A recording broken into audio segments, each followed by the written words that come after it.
ni ubutumwa bwihutirwa buri mu byiciro bigeze muri bitatu. Icyiciro kimwe kiri mu ivugabutumwa, ubutumwa bwiza nk'uko bisanzwe mu minota ya nyuma.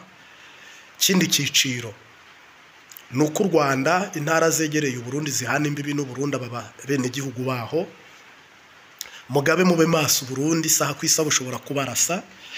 Nta makuru nakuye i Getsemani hano tugiye gutangaza. Imihanda y'u Burundi mugiye kuyibonamo imodoka zitwaye imisira, amamodoka y'intambara, ibintu mutaherukaga. Ikirere mubona indege ziri kunyuranwamo zikora defile z'ibisasu. Iki kirere nyine ibintu mwarimo maze igihe mutabona. Kongo ikuruye akarambaraye mu gihugu cyanyu. None iki gihugu cy'u Burundi, abahutu bari kwikanga abatutsi. Abahutu ntibakeneye ko hari undi muntu uzatwara utari wo. Noneho mu kwitiranya rero iby'Imana n'ibyabo n'iby'abantu, ibyo urumva nge ntibyandeba cyane.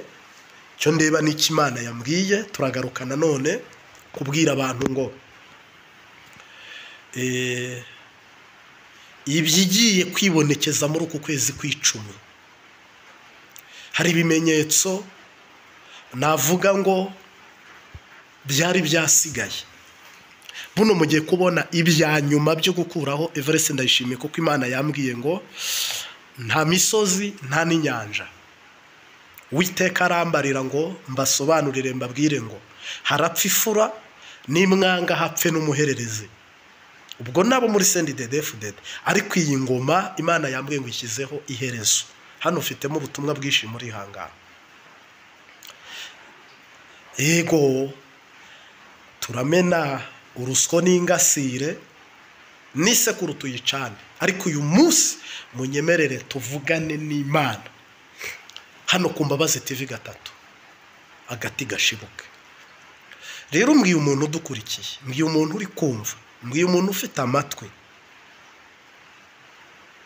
ntimufate u Burundi nk'agafu k'imvugwa rimwe. Oyaye, nimwumve ko Ndayishimiye ibyo yavuze ari ibinyoma. Oyaye, nabonye intambara y'agakura shobora guhuza u Rwanda n'u Burundi. Bavuga ngo mube maso. Rero hano habamo igihe umuntu avuga ikintu abantu bakabifata nk'ibisanzwe, ariko hano ngira ngo nubwo butumwa tugiye kuba tugarukaho bwo kukubwira ngo ngira ngo uyu munsi bwo ntabwo byari byoroshye, n'imvura ni nyinshi, muranihangana, n'amajwi ntari busohoke neza ku mpamvu z'imihindagurikire y'ikirere yigeze mu mubiri birahinduka. Ubwo tukwiseguyeho, reka twanzike rero. Karibu mu izina ry'Umwami wacu Yesu Kristo. Mwami Yesu, dutangiye ubutumwa tunabushoje, utangirane natwe unasozanye natwe mu izina ry'Umunyanazareti, amen. Ni ukuvuga ngo amakuru ufite ijuru ryampaye, ubutumwa bwihutirwa nakuye i Getsemani, ubutumwa bwihutirwa Umwami Yesu yampaye. Ndagaruka kuri ibi bikurikira. Icya mbere harimo ubutumwa bwiza mu minota ya nyuma. Icyo ngiye guheraho cyihutirwa nuko intara zikora ku Burundi z'u Rwanda, abenegihugu bazo bakwiye kuba maso, bagasenga batisengesheje, koko imbunda ziri Bujumbura ziteguye kurasa mu Rwanda. Imbunda zindi ziri kurasa muri Kongo, intambara iriyo itoroshye. Icyo nacyo turakigarukaho. Ubwo ariko mvuzemo ibintu bibiri. Abanyarwanda mube maso, kuko hari igihe mushobora kugira negligence. Uburusiya na Ukraine ntizatsinda Uburusiya, ariko na n'ubu biracyari mbiri. Abenegihugu bari mu mazi abira. Nimusuzugura u Burundi ngo mubufate nk'Uburundi budashoboye nk'uko itangazamakuru ribivuga, ngo mwumve ko Burundi ari isina ngufi ya wacu kubonye cyangwa watsinda uko ubonye. Oya, si icyo gisobanuro. Kandi mpamya ko ntawe usangira n'udakoramo. Uyu munsi wa none rero ngira ngo mu makuru nahawe ndi serious ko ibitero isaha ku isaha. Abahutu bari ku butegetsi Burundi, ibyo shitani yaberetse yanabigishije cyangwa se anabumvisha, bazi neza ko kurangara kwabo guhuga gato cyane nk'akanya nk'ako guhumbya Uburundi buraba buyobowe n'umututsi. Rero nabo baravuga bataho kugira ngo Kagame yimike umututsi hano i Burundi na Kongo n'Ubuganda, turarwana inkundura, turarwana umuhenerezo, ibyo bintu nibiri bubi. Mugabo ngewe ibyo nibyo bo batekereza mu makuru mbahaye, ntabwo ariko Imana ibipanga. Imana urwego n'ibyidusabira n'ibyitwifuriza. Igihugu kiyobora ushoboye kukiyobora, uri bugihe iterambere akagiha ubuzima, uw'Imana irobanuye ikamwimika, no comment, nta kindi cyo kurenzaho kiba gihari. Buno rero mube maso ko ku isaha ku isaha hagitangaje ko rwose misile n'amadoroni n'amaburende n'ibindi bikoresho n'izi mbonerakure n'abandi bantu batandukanye mushobora kubona ibintu bihindutse agatogo cyangwa agasosi. Ndagaruka kuri iyi ngwano cyangwa iyi ntambara iri muri Kongo ihuje AFC 23. Mu Rwanda hapasinze abasirikari 1000, Kongo muri M23 hapasinze abasirikare 9350. Mu Burundi bamaze iminsi mu myitozo, nabo barapasinze mbere yabo bose biteguriye urugamba. Ariko nge ubutumwa ngarutseho nubwo ndabugarukaho bw'intambara iri muri Kongo, ariko ndagaruka no kubundi butumwa Imana yampaye. Imana yambwiye ngo CNDD-FDD igiye kuva ku butegetsi, igiye kuvaho. Noneho yo ntabwo iri bubyumve ko ari Imana igiye kubakuraho, barumva ko ari u Rwanda, ari abanyepolitike babi b'i Burundi babarwanya. Nge ntabwo ariyo position ndimo, ndi mu butumwa Imana yampaye. Imana yambwiye ngo CNDD-FDD, ishyaka cyangwa umugambwe urongoye, kukamandaza umutima, nta kintu kiri bubuza abarundi kujabuka. Mpumurije abarundi, abari mu gihugu, abari hanze y'igihugu. Igihugu cyanyu nyiri Getsemani, Uwiteka yambariye ko kigiye kujabuka Ikanani. Nta muntu n'umwe uri bwitambika umugambi w'Imana. Harimo abantu bafite isoni, intege nke, ubwoba, kutizera, ba Thomas bavuga ngo none ngo ubwo bizaba gute, ngo ninde washobora CNDD-FDD, ngo ninde muntu uzatucungura, ninde uzaturokora. Oya, amakuru ufite ayo ngayo 100%. Imana yambwiye ngo nkakurya yakuye abayahudi mu Misiri, imbaraga zose Farawo yarazikoresheje ngo isezerano ridasohora kandi ngo batagera i Kanani. Imana kubw'imbaraga zayo, kubw'ubutware bwayo n'ubushobozi bwayo n'ubuntu bwayo, yambwiye ko igiye guha igihugu cy'u Burundi umugisha, ikagiha iterambere, ikagiha agakiza, ikagiha amahoro. Muri hangana ijwi ntabwo risohoka neza, muza ahantu tumaze iminsi ntabwo byari byoroshye, ariko umuyaga n'imvura nyine, magripe ntiyabura. Ariko biguma byoroha, hazapfa ifura, hazakoreka ibitangaza n'ibimenyetso muri uku kwezi kwa 10, ariko nta kintu kiri bubuze abarundi gutabarwa.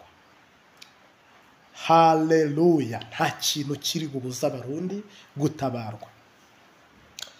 Imana yanyeretse inka zose ziri gukamwa, kandi mbona n'inka z'umweru nziza, mbona inka zose ziri gukamwa, kandi nzibona mu ntara hafi ya zose z'u Burundi. Imana irambwira ngo mugiye gukamirwa, mugiye gukama. Ntabwo ari igihe cyo kugira ngo ziteke, ni igihe cyo kugira ngo zikame. Uhoraho anyereka kuriya mubona mu Rumonge ibyamwa byera, mbona igihugu cyose gifite imbuto nziza, imbuto, ibyamwa. Imana irambwira ngo igwishije imvura y'umugisha. ibyo rero by'uko abadede bakomeye mwagira abapfumu mwagira abarozi byagenda gute? Imana ishobora byose isumba byose yirahiye irambwiye ngo, cyangwa se irambwira ngo mbitangaze, igiye kwimika undi perezida mushya. Ibyo ntabwo biyifata amezi, ntabwo ari biyifata umwaka, ntabwo ari biyifata iminsi myinshi, ahubwo ubu tuvugana, buno tuvugana, kuko twari twaragiye gusengera ukwezi kw'icumi, kuko twari dufite amakuru ijuru ryaduhaye, kuko Imana igiye kwimika umuyobozi ufite impano nk'iza Dawidi, ufite umwuka nk'uwa Dawidi, ufite iyerekwa nk'irya Dawidi, ufite inzira nk'iza Dawidi. Hano mu Burundi hagiye kuba amamiliyari n'amamiliyaridi y'amadolari, kandi ntangariza abantu, harimo abantu bayobye cyangwa se nakwita gusara. Ntabwo u Rwanda n'u Burundi mwibitwara kuri nivo imwe, mwibiringaniza. Harimo abantu bajya gukopeta ukagira ngo ni Imana yabibatumye, none ukumva mu byo yavuze byose arimo aravuga ngo ntimureba aho u Rwanda rugeze, ngo naho u Burundi bugeze, ntimureba ngo aho u Burundi ukuntu bwasubiye inyuma, ariko ngo murebe u Rwanda, ngo ntimureba perezida w'u Rwanda, ntimureba perezida w'u Burundi, ntimureba ibwirizwa shingiro ry'u Burundi n'iby'u Rwanda. Noneho abantu bagashaka ko n'u Burundi bumera nk'u Rwanda, cyangwa busa nk'uko u Rwanda rusa, cyangwa u Burundi bukora nk'uko u Rwanda rukora, cyangwa rugenda nk'uko u Rwanda rugenda. Oya, Uburusiya si Amerika, Ubushinwa si Amerika, Koreya y'Epfo si Koreya ya Ruguru, Ubuyapani si Ubudage, Ubudage si Ubufaransa, Ubwongereza si Ubuholande, Canada si Australia, Australia si Norvège. Donc mwisanisha ibintu nkaho mwifuza ko abategetsi b'u Burundi bagomba gukora nk'ibyo abategetsi b'u Rwanda bakora. Harimo ibyo bahuza, harimo n'ibyo bazahuza, n'ubu harimo n'ibyo bahuza, ariko oyaye ni ibihugu bifite amateka ajya gusa, bifite ururimi rumwe, binavukana, twakita umurumuna n'umukuru cyangwa se by'ababanyi. Mugabo hari umugisha w'Abarundi ndetse no mu rurimi rwabo rw'imwimerere, no mu bushobozi bwabo, no mu mpano zabo, mu gifaransa cyabo, uretse ko imbere bizaba Icyongereza.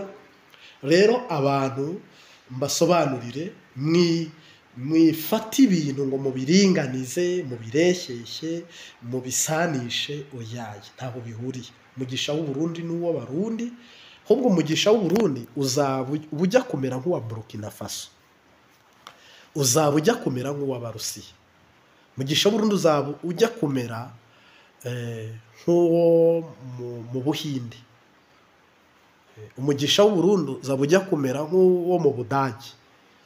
Noneho rero umugisha w'u Rwanda, njye ariko ibyo nibyo ndebera mu mwuka, umugisha w'u Rwanda uba ari nk'uw'Amerika, uba ari nk'uw'Abajuwifi muri Isiraheli, uba ari nk'uwo muri Koreya y'Epfo, uba ari nk'umugisha wo muri Tanzania, za Kenya n'ibindi bihugu. Ariko nawe urihariye, nubwo mbivuze uko, harimo ibyo tudahuza. Rero mbwire umuntu wese udukurikiye ntazagire intambara n'induru wongera gutera usanisha ngo ibintu bigomba. Njye nubwo mvuga ngo u Rwanda nkabihamya ko u Rwanda ari rwiza, kandi koko ni rwiza, ni rwiza mu Rwanda, ni rwiza mu Banyarwanda, ariko ku Murundi ni imihezagiro. Uzaza uhahe, baguhe viza cyangwa baguhe ubwenegihugu, ariko ntacyo bivuze ku Murundi, kuko igitoro dufite umwe ntacyo mufite. Ibyo rero ntacyo bimaze. Amahera mvamakungu hano arahari, we ntacyo bikumariye ko ntayo mufite, n'ibindi n'ibindi n'ibindi n'ibindi. Ibyo ntaho bihuriye. Umugisha wanyu uje nk'uwanyu, w'u Rwanda waje nk'uw'u Rwanda, abayobozi b'u Rwanda Imana ibatoranya nk'abayobozi b'u Rwanda, abayobozi b'u Burundi bakabatoranya nk'ab'Abarundi. Icyo mpamya, icyo ntashidikanya, ni uko umugisha w'u Burundi ugiye gusohora, kandi usohore neza, kandi uza ari mwiza, uza ari mwinshi, nk'uko nahoze mbibabwira. Ni ukuvuga ukwezi n'inyenyeri bizagwa hasi, birambarare, byubararire, bigwe byubararira u Burundi. Harimo ibihugu bikomeye byateye imbere bizayoboka igihugu cy'u Burundi. Uwiteka ahabwe icyubahiro. hano rero nahoze mbivuga ngarutse gatoya mu burasirazuba bwa Kongo, akajagari kaho ntigashobora kurangira Imana itavuze itakoze.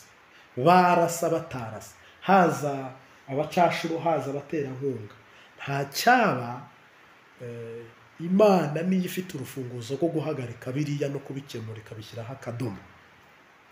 Ntabwo abarundi bagiye kugarura amahoro muri Kongo, nta Colombia, nta bantu bazaza b'abacashuro b'abanyaburayi cyangwa abanyamerika bazagira icyo bamarira Kongo, babe n'abarundi babe n'abahehe. Kongo ubwayo Uwiteka azayiramburira ikiganza ibona amahoro mu bice byayo byose, ibona amahoro.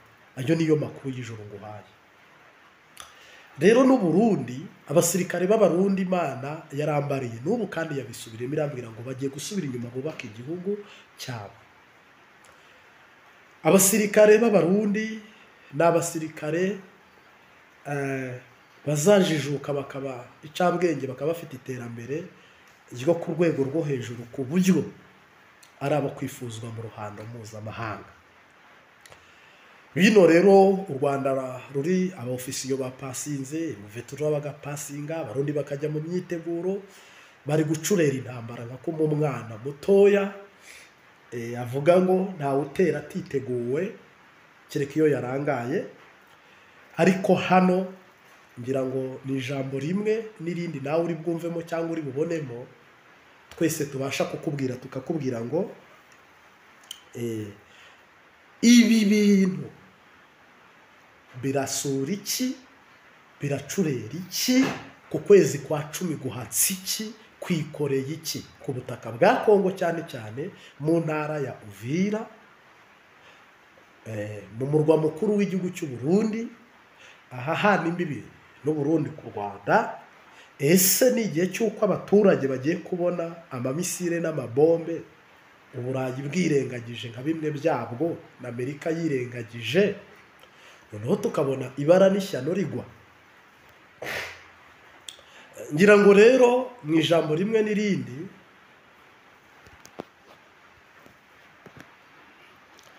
ntabwo iza ari inyamaswa, ni abantu.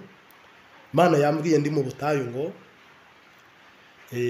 abantu mwiyirize ubusa, musengera imiryango, musengera udutumba, musengera uducimbiri, musengera amabarabara yanyu, kuko aya mabarabara amaze igihe mutabona imiduga y'intambara yirukankamo.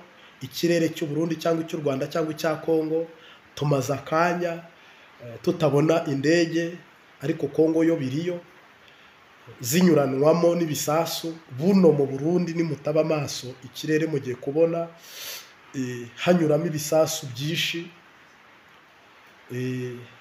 ndetse amabarabara hari kunyuramo ibindi bisasu byinshi cyane, ndetse mu mihana yanyu bihagwa.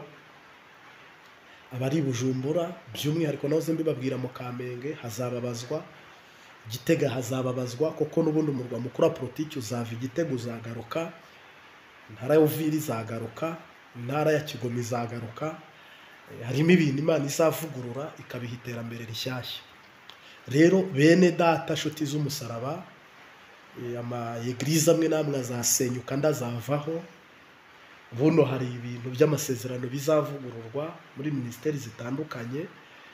Ngira ngo rero ni akaryo keza ko kubamenyesha ko shitani ishaka gukururira u Burundi mu ntambara, Kongo mu ntambara, u Rwanda mu ntambara. Noneho ibyubatswe n'Imana n'abantu bavunitse, shitani rebe uko yabisenya. Ngira ngo rero buno tuvugana, Imana yambwiye ngo ifunguye amarembo mu gihugu cy'u Burundi, ubutabazi burinjiye, ubufasha burinjiye. Shalom shalom shuti bavandimwe, mu izina ry'umwami wacu Yesu Kristo, ndakugumbiriye amahoro y'umunyanazareti nabane nawe. Yego, ni wa munota wo kuguhesha umugisha no kugusabira umugisha. Iby'Imana ikora biradutangaza, nta n'uwabimenya uko biri, ariko icyo nzi iby'Imana ishaka ari byo nkwiriye gukora, ariko icyo nzi iby'Imana ishaka ari byo nkwiriye gukora. Mu rugendo ntabwo nabimenya byose, ariko nzi ko nzabimenya. Ni kuko iturizwa n'ibyago biriho, kandi ari byo mu gihe gito. Ni kuko iturizwa n'ibyago biriho, kandi ari byo mu gihe gito. Yesu nzi kufita magari ibihumbi, harimo n'iryo wangeneye.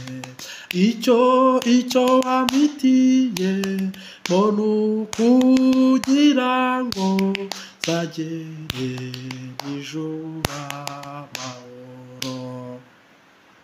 Kandi nk'uko Eliya yajyanwe n'ingoga, nanjye uko niko nzava mu isi.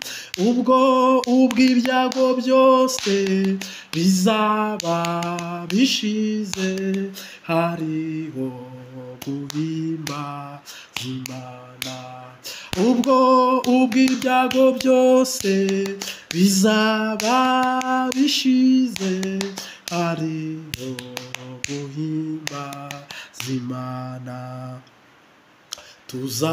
Tuzaba ibihumbi turamya Umukiza, tuzamuririmbira twese. Urimanikira muri byose, ubuntu n'inama tugira. Ubu ntegereje kandi nihanganye kuzasobanukirwa byose. Mfite ibyiringiro bifite ubugingo, mfite umugabane w'ijuru. Mfite ibyiringiro bifite ubugingo, mfite umugabane w'ijuru. Mfite ibyiringiro bifite ubugingo, mfite umugabane w'ijuru. Yesu Kristo nashimwe cyane. Ndagaruka kuri iri jambo Imana yampezagije kugira ngo turisangire mu butumwa bwiza tuba turi kwamamaza muri iri joro, cyangwa se ku murango. Isaha ububoneye, Yesu aguhe umugisha. Ndagusabira umugisha w'uko umubiri wawe washyira hamwe mu gusenga. Ndagusabira umugisha w'uko umwuka wera muri wowe yagira ibikorwa byagutse kandi nabyo bishyize hamwe mu kwizera.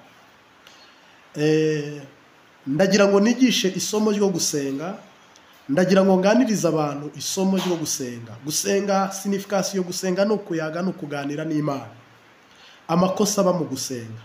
Mwabonye Yesu abwira abantu ngo musenga nabi niyo mpamvu mudahabwa, cyangwa se musaba nabi niyo mpamvu mudahabwa. Imana iravuga ngo umuntu ndamuciye, cyangwa ndamwirukanye, cyangwa ndamuheje, umuntu azongera kugaragara mu maso hanjye, cyangwa umuntu azongera kugaragara imbere zanjye binyuze mu nzira zo gusenga. Iyo umuntu yasenze avugana n'Imana. Iyo umuntu ari gusenga aba ari kuyaga n'Imana. noneho rero hari uburyo shitani yo yica amasengesho yawe kugira ngo utaganira n'Imana. Hari uburyo shitani yica amasengesho yawe kugira ngo utavugana n'Imana, utazabona Imana, utazanabona ubugingo buhoraho. Natanga akarorero example cyangwa se urugero, iyo umuntu afite gusenga kwiza, bimeze muzabona nk'abasoda bo mu isi cyangwa igisirikare cyo mu isi kigira imbunda zitwa sniper. Usanga nk'abasirikare 1000 bafitemo sniper nka 200 cyangwa 100. Noneho aba bantu bafite imbunda ziriho kamera, intambara yabo iroroha. Iyo umuntu ari kurwana ariko akaba afite imbunda iriho jomeri, intambara yiwe iroroha cyane. Ariko uyu muntu uri kurashisha imbunda ya kamera ntabwo arangara, ntabwo ateshuka, ahubwo igipimo afite ndetse n'icyerekezo arimo ntabwo areba ibiri inyuma, ntiyita ku biri ku ruhande, ijisho rye riba muri kamera. No gusenga birasa n'ibi rero. Iyo umuntu ari gusenga, iyo umuntu ari gupfukama ari gusenga, iyo umuntu apfukamye ari gusenga aba attentif, aba maso. Hari igihe umuntu aba ari gusenga, agasenga ariko ibitekerezo byo biri mu kazi, agasenga ibitekerezo byo biri mu bana, agasenga ibitekerezo byo biri mu nshuti ze, agasenga yimagina ibyo ari bugema arangije gusenga, agasenga yimagina ibyo yahozemo atarasenga. Bibiliya iravuga ngo ukinge urugi rw'umutima wihererane n'Imana, ko kuri urusengero rw'Imana. Iyo ugeze mu rusengero ukinga amadirishya n'inzugi, warangiza ugapfuka mu gasenga. Ariko uru rusengero, ntabwo mvuze iyi nzu yubatswe n'amaboko y'abantu, mvuze ko uru rusengero ubwawe injira nawe ubwawe, wowe nyine uri kunyumva, injira mu rusengero ukinga inzugi zitwa amaso yawe, ukinga inzugi zitwa amatwi yawe, hama wugurure umutima wawe wo gusengana na Yesu. Ijambo rimwe n'irindi cyangwa ijambo ryiza ndi kukubwira, ugize amahirwe perezida akaguha umwanya wo kuyaga nawe no kuganira nawe, ntabwo wavugana nawe uri kuri telefone. Ntushobora kuyaga na perezida ujagaraye mu byo business cyangwa no mu bindi. Igitumye umwami aguha umwanya cyangwa nawe ugatanga uwo mwanya kwari ukugira ngo muganire. Ntushobora kuganira n'umuntu urangaye, ntushobora kuganira n'umuntu uhuze, ntushobora no kuganira n'umuntu uri busy. Niba Yesu Kristo ugiye kumuha umwanya wo gusenga, niba Imana Data ugiye kuyiha umwanya uri gusenga, biragusaba ibi bintu kubikora uri concentré, ugatega amatwi ikiganiro agiye kuguha, nawe agatega amatwi ikiganiro ugiye kumuha. Ariko hagati yawe nawe ni ibintu bitegurwa. Genda akarorero, harimo abantu batangira gusenga ugasanga bari mu bitotsi, ugasanga bari mu munaniro, ugasanga bari mu muruho. Ibyo bintu byose nubikurikirana uraza gusanga amasengesho yawe ugiye gusenga araza kuba afitemo ingorane. Ntushobora kwizerera umuntu urwaye sida ngo akire mu gihe ibitekerezo byawe birangaye, mu gihe uri kureba message ziri kuza, mu gihe uri kumva andi majwi mu gutwi kwawe, mu gihe umutima wawe warangariye ahandi hantu. Ntushobora kwizera ijambo ry'Imana uko bikwiye ngo ryakire rigukize. Oyaye, grajame ntibyashoboka. Imana rero niyo mpamvu muri Kristo Yesu yihereranaga na se akadoga umusozi. Yagera mu musozi hejuru ngo agapfukama agasenga, akabira ibyuya by'amaraso, kandi n'abigishwa bakabasengesha, ariko akababuza kurangara no gusamara. We rero wari uzi ukuri, we wari ukuze, we wari umwami, yarasengaga amasengesho yakagira umumaro. Nyamara Yesu ni inzira n'ukuri n'ubugingo, yageraga ikirenge mu cye. Ni ukuvuga ngo mu kugera ikirenge mu cya Kristo no gushyira ikirenge muri Kristo bisobanuye iki? Bisobanuye gusenga nk'uko yasengaga, kubwiriza nk'uko yabwirizaga, kwigisha nk'uko yigishaga, gukora nk'uko yakoraga. Ibyo bintu uzaba uri ku rugezo rwiza n'urwego rwiza. Rero gusenga kutumva ijwi ry'Imana, gusenga kutagira inzozi z'Imana, gusenga kutagira iyerekwa, gusenga kutari mwihishurirwa, gusenga ari ukuganira n'Imana, ugasenga ukwezi mutavugana, ugasenga amezi 2 mutavugana, ugasenga umwaka mutavugana, uri gusenga Bayali, uri gusenga Dagoni.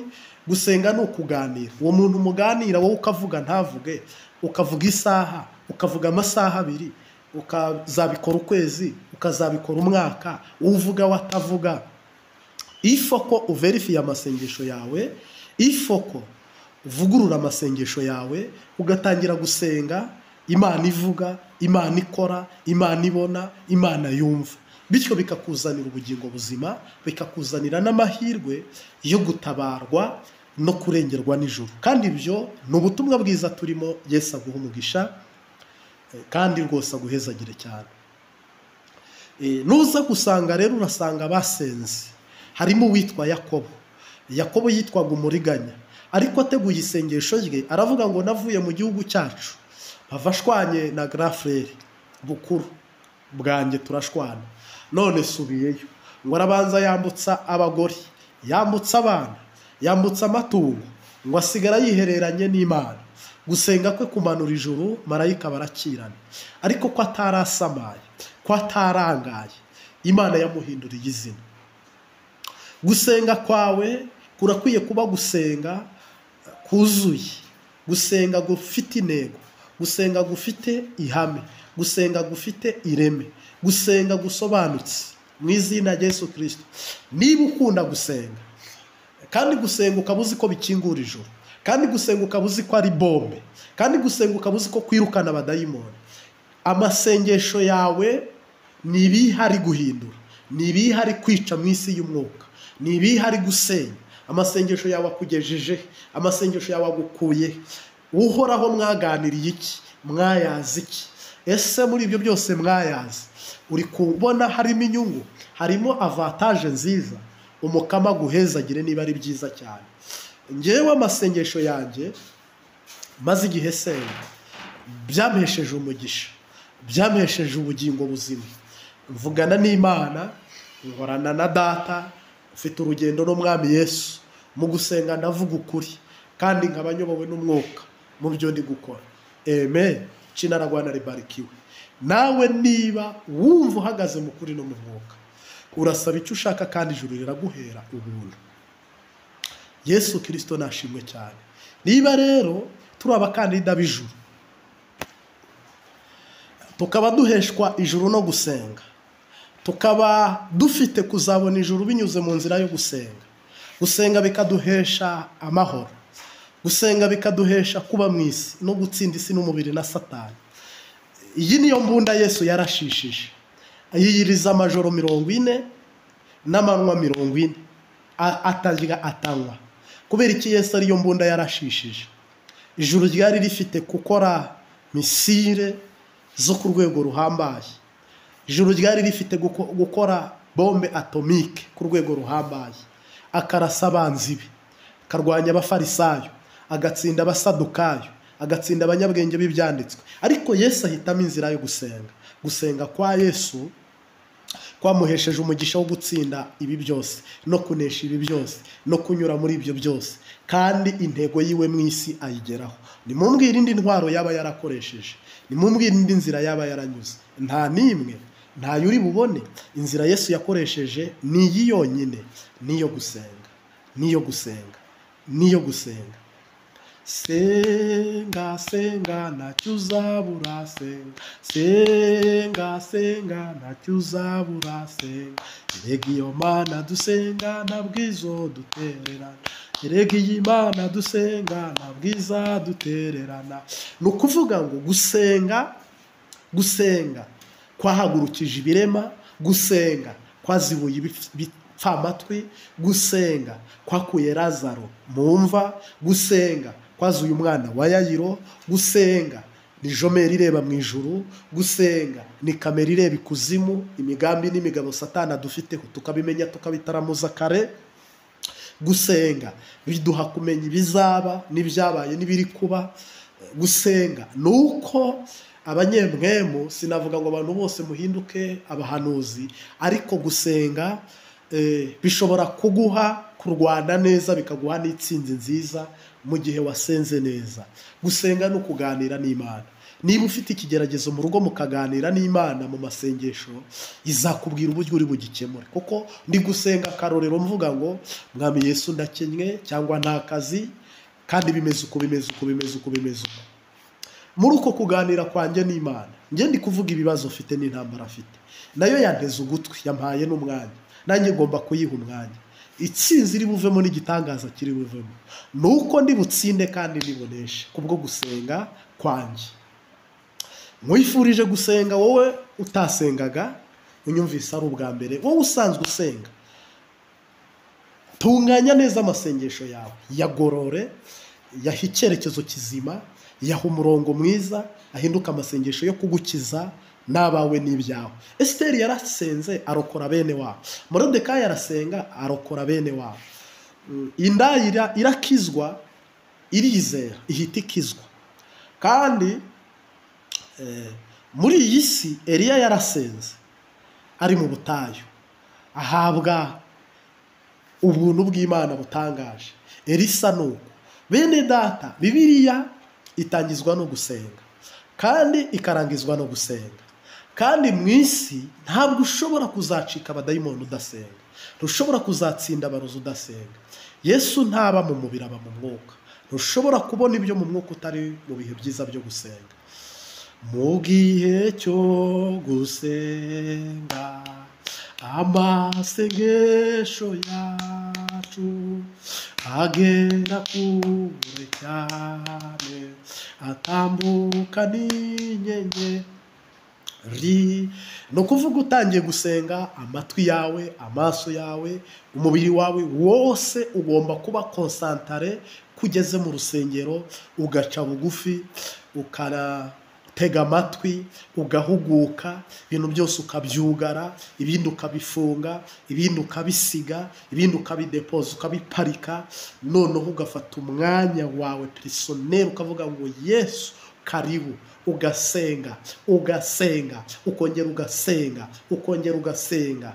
Gusenga kwawe kurakingura ijuru, gusenga kwawe kurakubohoreza ibiboshye, kurazitura ibiziritse, kuratabara ubuzima bwawe n'abawe.